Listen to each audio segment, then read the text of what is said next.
In the following video, I'm going to walk you through some of the common waxing mistakes that therapists make and how to overcome them.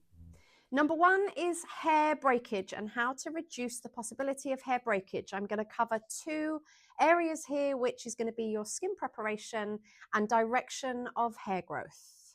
So first of all, with preparation, I'm using the Outback Organics Gel Cleanser, which cleans the skin ready for waxing, but it also contains rosehip. So what I'm doing is I'm going with and against the hair growth. So we can see the hair growth lies in this direction. I want to make sure that I'm pushing the product into the follicle because we want to soften the surrounding of the follicle as well as the skin.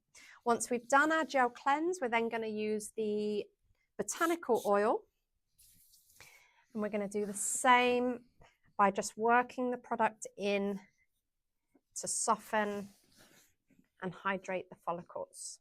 This is the first step to help reduce hair breakage. So if we have a look at the direction of hair growth, we want our application of wax to follow that. If we're waxing in the wrong direction and we're, for example, applying the wax down, we're going to be pulling the hair off sideways. In effect, it's going to end up snapping the hair. What this is going to bring is an early regrowth. So your client isn't going to get the longevity from their wax that they should if they're having the hair pulled from the root. So when we do our application of strip wax following the hair growth, we want to make sure we are going across.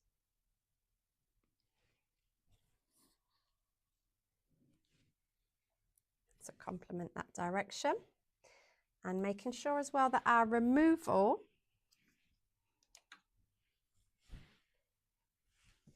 is also going in that direction. For example, we wouldn't want to be pulling the hair off with a strip going down the leg.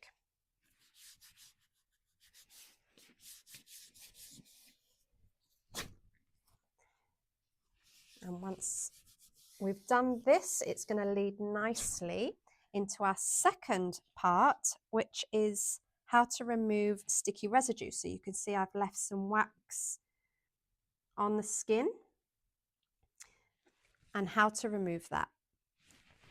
So let's assume I've done all my leg waxing here and I've got these areas that's got residue wax on. You can use the Outback Organics Botanical Oil loaded onto a cotton pad and just simply wipe over the areas of residue. You might have to go back and forth a little bit. Generally, if you apply the oil on and work around, you'll find that those residue bits will come off. It's not very nice for a client to get dressed and put back on their tights or their jeans when there is residual wax lying on the skin, making them sticky. Number three, bruising. Now, I've chosen an area of the body here at the very top of the thigh that is notorious for causing bruising.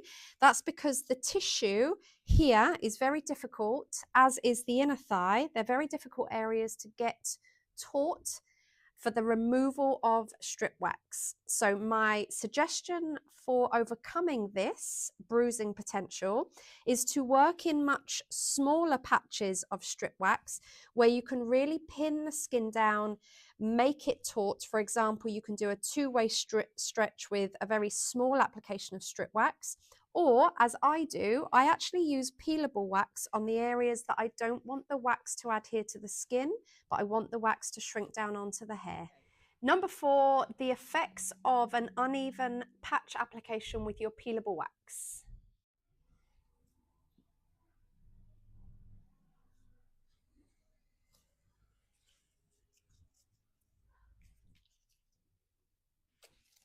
So what's happening here is where I haven't got a solid finish, my patch is going to end up splitting and potentially I'm going to leave residual wax behind and break the hair. In contrast, your peelable patch should have nice even edges, a slightly thicker application than what we've just seen. Because if there is residual wax left behind and you have to pick it off, this is very uncomfortable for your clients.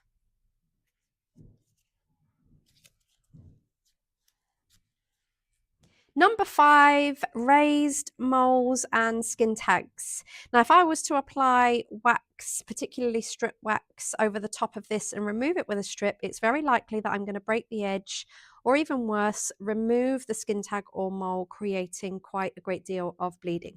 I'm going to show you 2 options of how to secure the safety of this area when using wax.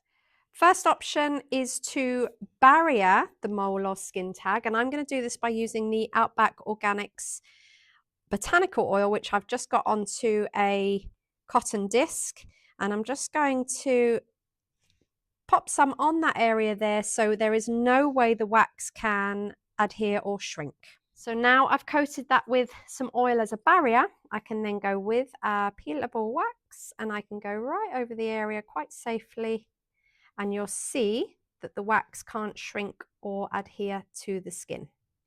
And then to remove nice and safely, that will come away without having adhered to the skin tag or mole. The second option, and I will be using a strip wax for this one just to show that this applies for both waxes, is to actually just navigate around the area. So if I'm doing an application with the hair growth direction, I'm just going to bring it down, navigate around and carry on down the leg.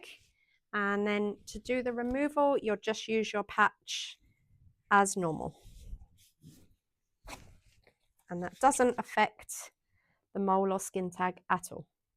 Number 6 in common mistakes made when doing a waxing service is skin lifting. Now, there are 2 main reasons that a therapist can create a skin lift, although there is a third, which is dependent on the client and any medication they may be on, that could change the dynamic of the skin and make a skin lift very easy to do. We're going to focus on the 2 that are controlled by the therapist, and that is to do with the temperature of the wax. So if you have and use your wax too hot, it will adhere to the skin and simply peel it away. And the other one is that we're not stretching the skin enough on our application, but more so when we're removing our patch or our strip.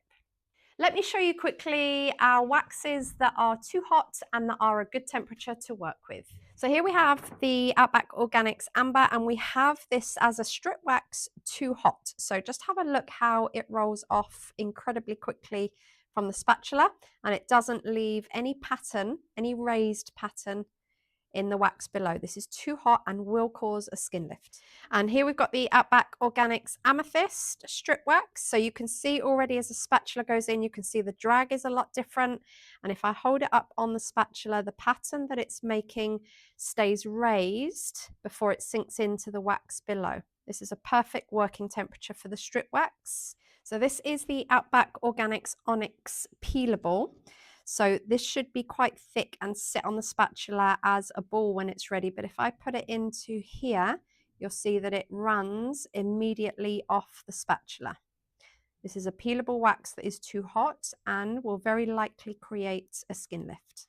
And this is the Outback Organics White Peelable.